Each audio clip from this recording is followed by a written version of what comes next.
Episode 195 of the White Cat Outdoors podcast, bring you to the table while we talk about the outdoors. Thanks again for tuning in to another episode with us. This week, we have got all three of us back in studio for a change, and it's feeling good. We've got 3 episodes to release to you guys before hunting season really kicks off for us.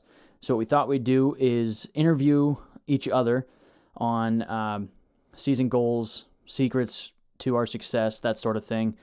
We kind of do it a little lighthearted because, as the season gets a little bit closer, we all talk and joke about how we take on a different persona. So we have Tommy Cat, White, and Nikki Knox. So over the course of the next 3 weeks, we're going to interview those 3 gentlemen and get into their minds on their tactics, their goals, their secrets, and just kind of lay it all out for the season, and we'll see what happens. So first week, we've got Tommy Cat sitting down, and we just dive into the mind of Tommy Cat as we prepare for this upcoming season. So we hope you guys enjoy it. I'm going to quit rambling, and let's get tuned in to this week's episode. So I did the cardinal sin. I pull up my bow, and then I look dead at his antlers. I got out of the truck, and when I slammed the door, I heard gobbles all around me. Let's see it. Alaska, moose, spot and stalk. That is the bucket list. I agree.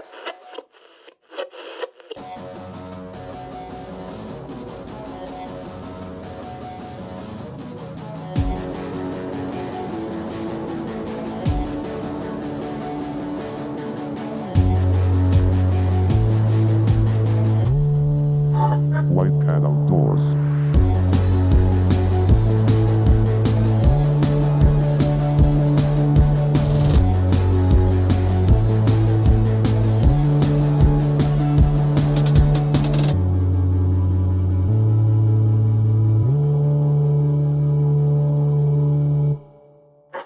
White Cat Outdoors. Hello, everybody. It's nice to be back. I'm sure Tom told you that it was his fault that I wasn't here. So He actually did take credit. good. I'm glad he did that. But we're all back today. No Austin, but me, Nick, and Tom are He's here. been quite the regular lately. He has. I've been digging it. Hopefully everybody else is digging it. Because he's a heck of a guy. Really good hunter. By the time you guys are listening to this podcast, Austin will already have a full day's worth in the archery woods. Yeah, he's getting after it early. Oh, that's right. He's heading down to the southern part of PA for early season. Yep. I never even knew they did that season. No, but now that I do know that, I'm I'm gonna Yeah, I'm gonna get in on that next year for sure. Is it doe only or Oh bucks? no. Yeah, No. Austin said you can shoot bucks. I haven't looked into it at all to see where that season is or 2B. 2B is. And there's only like one chunk of game land in 2B. It's like 1,200 acres, but I feel like it gets pounded, Yeah, I bet. being the only chunk of game lands. Mm-hmm. Yeah, that could be pretty packed, but get you in the woods sooner. So Yeah, you never know what could complain. happen. Exactly. So what are we doing? So we've got 3 episodes to launch before season hits. And then the Deer Camp series starts up again. And there will be plenty of Deer Camp series. We're not missing a week. I don't think we did last year. Have we missed a week We since have we not. started it? Nope. No, and I think it's because we're pretty good hunters. Our friends Stone are good cold hunters. killers. Everybody's getting after it. But with 3 weeks left, we're going to do some interviews on the 3 of us here. And just kind of go over some goals, some strategies, that sort of thing, game plans, kind of get into the mind of Tommy Cat, Whitey, and Nikki Knox. Feel like you almost take on a different person for hunting season. Mm-hmm. That's a fact. So, Whole new persona. Yeah. Once Yeah. you put the game face on, mustache, and Yeah. you're ready to go. Once No. I shave that chin music and it's just the stash, stone cold killer. yeah. Yeah. I'm not doing the mustache this year, Mm. but You must not want to buck that bad. no. See, I didn't kill. I missed a buck with my bow last year, and I had a mustache. So, what does that tell you? Let's just look at recent history of the 3 of us. Who's been consistently killing the most bucks? Me and you. I would say me. I don't know. I think it's me and you. I got 2 last year. I did have a hiatus where I didn't shoot bucks for, I think, 2 seasons, 2 or maybe Is it 2? I don't know. And then Anyway, there's 3 of us here that are big buck killers, and 2 of us have a mustache every year. I don't know though. I definitely kill more bucks than Nick, and I'd say you and I are probably about tied. You probably have me in bucks because you've been hunting longer. I think if you compare, he also hunts have to more check states. tape. Like North Carolina definitely I helps did you. one time. 5 times. I mean, one time. I've only ever killed 1 buck down there. Oh, really? That was the last time I went. Hmm. So you can write that one right off. If you say so. I won't even count that one, but I still got more. We'll have to do a tally, kind of like a We will. We'll baseball have to- card stat kind of thing. Yeah, we'll have to gather all of our bucks up and bring them together and have a little comparison. Okay. I feel like I have, in those terms, I think I have probably the best batting average. I don't know. Pretty close. Anyway, back to the meat and potatoes. Tommy Cat, you are in the hot seat this week. So, why don't you start a little bit? Tell us about yourself. How about You're interviewing me. Yeah, we you got- ask the questions. I answer the questions. I know. To start that off, was a dog shit question, Nick. tell us about yourself. Everyone knows about Tom. No, Yeah. Tom. People know about Tom. They don't know about Tommy Cat. He said himself he takes on a different persona once the chin music comes off. This is true. He did say that out loud. So, Tommy Cat, what? Tell us a little bit about yourself. What brings you to the episode? So, the night before archery season, I have this little ritual where I shave the beard, I leave the mustache, and I get good and drunk. And that really kind of just preps me for the following, probably 3 months, October, November, December, Into January. and into January of just hardcore nose to the grindstone. I would say 90% of the legal hunting days, I'm in the woods. Mm-hmm. I don't miss days very often. And it's a grind, but, persistence is probably my biggest key to success, Mm-hmm. is being in the woods often. I think if you're in there as much as you can be, sooner or later, you're going to get lucky. And I think that's what a lot of my success boils down to, is just being at the right spot at the right time. And you got to be in the wrong spot at the right time a lot before you're finally in the right spot at the right It's time. kind of like playing the lottery. You can't win if you don't play. Yeah, and there's the more guys times out you there play, that tell you, oh, you just got to hunt the high percentage days. No, I can't do it. I don't know. I don't have it in me. Even a low percentage day, there's still a percentage. Yeah. and you like to hunt too much to not hunt. Yeah. I can't be sitting at home during deer season not doing anything. Now, When- so let me ask you this though: on those days that probably aren't the best days to hunt, are you steering away from maybe your primo locations? So I always try and pick a spot that gives me the best advantage. And I don't really know. I think it's a bunch of bullshit, the high percentage days, low percentage days. Because, like I said, I hunt about 90% of the days, and I see deer every freaking time. Mm-hmm. I don't get that October lull where I'm not seeing anything. I think that can be attributed to being mobile and moving to where you're seeing action Yeah. instead of sitting, in the same deer stand So, for yeah. 90% of the year. Yeah, truly, I don't feel like there are low percentage days. I mean, obviously, there's days that are better than others, Mm-hmm. but I've killed bucks when it's 70 degrees. I know you have too. I've killed them when it's 10 degrees. So I just think it's all about being in the right spot at the right time.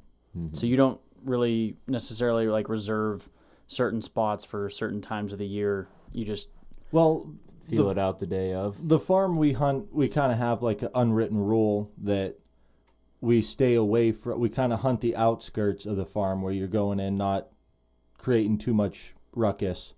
And then as the season progresses on, we move closer and closer and closer to the prime bedding areas. We don't go opening day and hunt right in the middle of the swamp. Yeah. We kind of stick to the perimeter food plots, the hardwoods on the edge of bedding, and then as the season progresses, we Get more aggressive. Tighten the noose a little bit. Kind of hone in on them. Because I like to hunt the whole season. I love the rut chase. I don't necessarily want to be done opening night, but if That's why you hunt 2 states. Yeah, if a big buck is dumb enough to come out into a wide open food plot early October, well, you better believe I'm going to shoot him. Mm-hmm. But I don't know.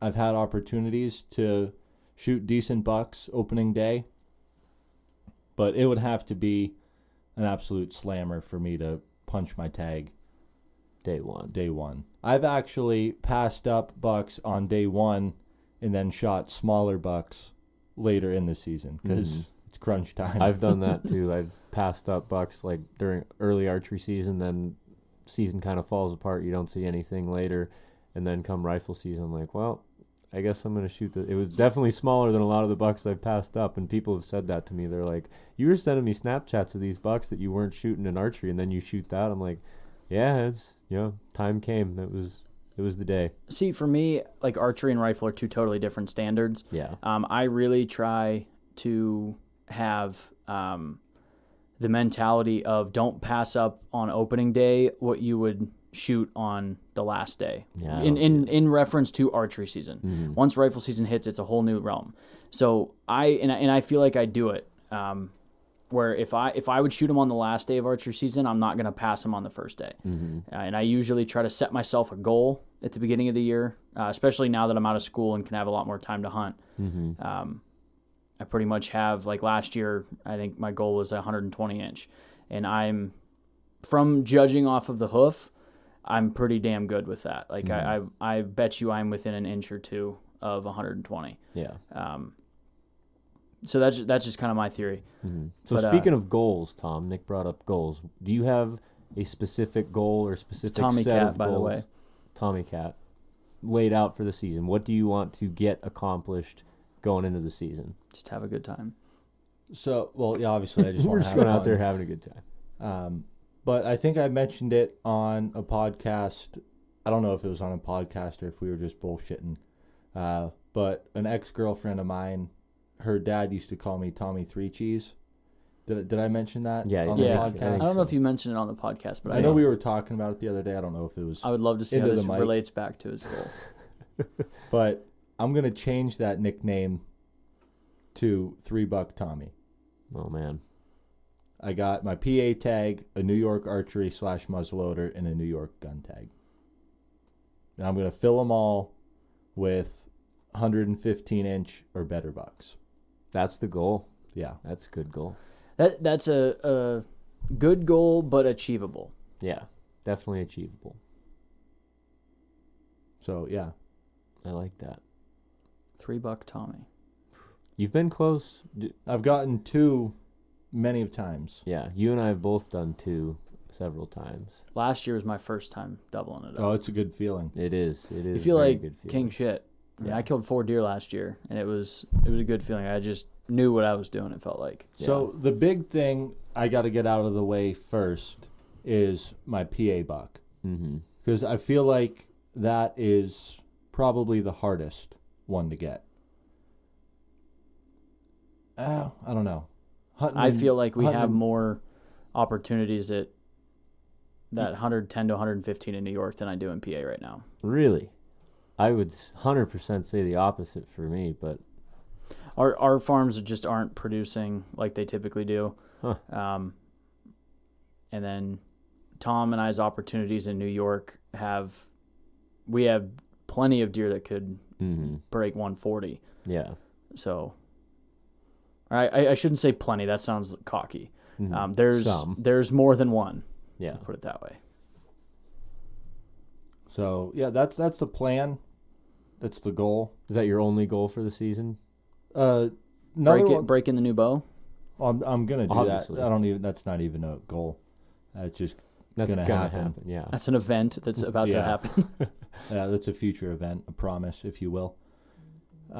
Another thing that I've been trying to do is locate a target buck and specifically hunt and kill that deer. Mm-hmm.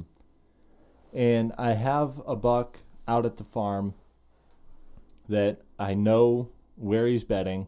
I got daytime photos of him going to his bed and coming out right before dark. Mm-hmm. And I'm up in the air if I want to kill this deer or not. You're up in the air if you want to kill him right away, or up in the air if you want to kill him, period? Kill It'll him, be cool. period. Okay. It's one of them deer. He's probably right around the 115 mark, but if he's the deer I'm thinking of, he's got potential to be something special if we let him go. He's an 8-point. He's probably only 15 inches wide. Not much for brow tines, but he's really tall. Mm-hmm. Just a tall, narrow. Is it the one with the splits? No. Okay. No, that one I would kill. Okay, in a that's what I second. was wondering, like, because that one's probably 115, 120, but with matching split G2s. So Yeah. it's like very hard to let go, but would be really cool to see next year. Yeah. But No, It's- you know the 8-point I'm talking about. yeah, I just Yeah. wasn't sure which one you referred to. Yeah. That other buck has been hanging out with that 8-point, but my last card pull, they were not running together anymore. I don't know if the bachelor groups are starting to split up. Yeah, the rut is earlier this year, so. Yeah, That is true. that's what they're saying. So next question. Pass. Next question. Tommy Cat, favorite time of archery season? Like time of day or I was time of year? like early season rut. Okay. I'm a big rut guy. I always try and take off of work that second week in November. Last year, I was not fortunate enough. My uncle had a wedding down in Florida, and he claimed that second week in November to go down to the wedding. Can't blame him for that. So I took the first week in November off. And, you know, all these guys, they always tell you, oh, you know, Halloween's the best day. Halloween's the best day. You got to hunt end of October, first week in November. And I think those are absolutely wonderful times to be in the woods. That's when you're probably going to see your most bucks and your most chasing. But in past, the most pictures I have gotten of mature bucks on their feet in daylight is the second week in November. Like November 7th to the 14th is when I get most of my daylight mature buck pictures. The end of October, early November, I'm getting just a shit ton of, you know, your 15, 16 inch wide 8-points, just the 2.5-year-olds. But I really think in my past, that second week in November is when the big boys are up and moving, the mature ones, if you will. Gotcha. Next question. Yeah. What, do you have a question for him lined up, or? No, I didn't have one lined up. I was so intently listening, I didn't Oh. think of the next question. We'll look at your list. Right. So you've prepared. while you think of another one, I've got another question for Tom. Tommy Cat, sorry. Idiot. Is there a key piece of equipment in your backpack that you attribute to your success, My release. your release? That's a solid answer. No. Well, yeah, my release is very important. Kind of feel naked without it. I've walked into the woods and forgot my release in the truck, and have actually walked back to the truck to get it because I don't. It is something I probably should do, is learn how to shoot fingers in the event that I do forget my release. Mm-hmm. I just don't forget the release, because I started a couple years ago. I wear my release from the truck all the way to the stand. That's what I always So now I know right away, like part of putting my boots on, is putting is- your release on. yeah, which I've also started walking in my sneaks. So I've not put on my mud boots before and hunted, and like I've done it in like, hey dudes, I've climbed stands, and I'm like, you're an idiot. As soon as I like go to step on the stick the first time, I is when I realize it. Mm-hmm. But no, in a serious note, my favorite piece of hunting equipment that I carry with me religiously is my grunt tube and my rattle bag. Come rut, I'm a big guy on calling. Mhm. I've called in and shot multiple bucks, and Just makes for a good time in the woods. yeah. And if you're bored, you just break out that grunt tube and start ripping on Makes it. you feel like you're right in the thick of the action. Yeah, but my last archery buck, I grunted him in. I've snort wheezed him in before, and I've grunted and called in multiple bucks that I haven't shot. But I think a lot of my success, most of my success in archery comes during the rut, and I think a lot of it comes to vocalizing. Mm-hmm. Mhm. Makes sense. So my next question: do you plan on trying anything new this year? Is there any new tactics that you want to put to the test, or try something that you've never done before? Yes, and this new stand I hung really gave me this idea. I have never really hunted the bedding. Mm-hmm. I've always been a food or a transition from food to bedding, outskirts of bedding, but I've never gotten in there, you know what I mean? Yeah. Hunting the bedroom. I've always hunted the kitchen or the hallway. And this year, I'm going to try hunting the bedroom. But I'm going to save it until the rut, and I'm going to be very vocal. Mm-hmm. I got my buck last year. I was 70 yards from where he was bedded. So You're in the hallway. That's not far. If you think trying to hang a stand, in the afternoon, inside 100 yards from a buck. Yeah. That's why I got this preset hung. Yeah, that'll help. I hope it works for you. It does make for a lot more fun hunt. It's easier to screw up a hunt when you hunt in really close like that, but it makes for a lot of fun. Yeah, it can be a very eventful hunt. Yeah. I'm going to switch gears on you a little bit here. Favorite tree stand snack? You're a big rut guy. I know you do a lot of all day sits, and I know you don't go in there without an empty lunch pail. No, absolutely not. So favorite tree stand snacks to keep you going all day? I'm big on the Gatorade. You got to have Gatorade with What me. color? I'm a purple. I don't know what flavor, but purple. You asked what color. What purple. color? I love No purple one knows Gatorade. Gatorade flavors. They know colors. Yeah. Except Purple. like Cool Blue and like the Lemon lime. The different blues, everyone knows it because there's a good blue and there's a bad blue. The only flavor is purple. Yeah. And I usually pack one of them big babies, like the 32 ounces, and then a couple waters. I like to have a banana, an apple, a sandwich, and then something to, what's the word I'm looking for? Satisfy the sweet tooth. Mm-hmm. I love an oatmeal cream pie. Those are good. Oh God, Double decker? Oh yeah, I could eat a whole box of them Me things. The too. whole 24 pack. He used to keep a box of cream pies in the S10 at all times. They are good. Anytime, like Tom and I'd be going anywhere we went, any snow plowing we'd do. Want a He'd get cream in, pie? fire it up. He'd reach back. He'd hear some rustling of wrappers, and then out came a cream pie. Yeah, I like to have those Snickers bars, granola bars, Cliff bars. All of So the how much bars. hunting do you do, Tom? You can't Candy bars. you can't hunt on an empty stomach, and that's why when I go hunting, I'll give you my routine. Okay, this is something I don't share with a lot of people, but if I want to leave my house at 5:00, I'll get up at 3:30. I'll get up, brew myself a cup of coffee.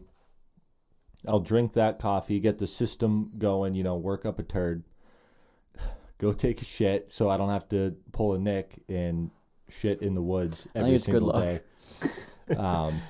So then I'll do that, and then I get another cup of coffee to drink with my cereal. And I drink my cereal. I usually put on You drink your cereal? I drink the coffee with my cereal while I'm eating my cereal. Then I put on a hunting show, usually Monster Bucks. We have it on DVD, I think season 5 or something. But I watch that, kind of just get my head right. It's kind of like watching film, preparing for a football game. Yeah, same thing. Yeah, getting a game plan going. And I just like to wake up and get energized. I pack my lunch, all that. And then I get up on stand, and I got a full belly. It gets light around 6:30ish, and by 8 o'clock I'm usually into my first snack. And then I save a big lunch where I usually eat my apple, granola bar, banana, sandwich, Gatorade. I eat that around noon. And then that usually gets me to the end of the day.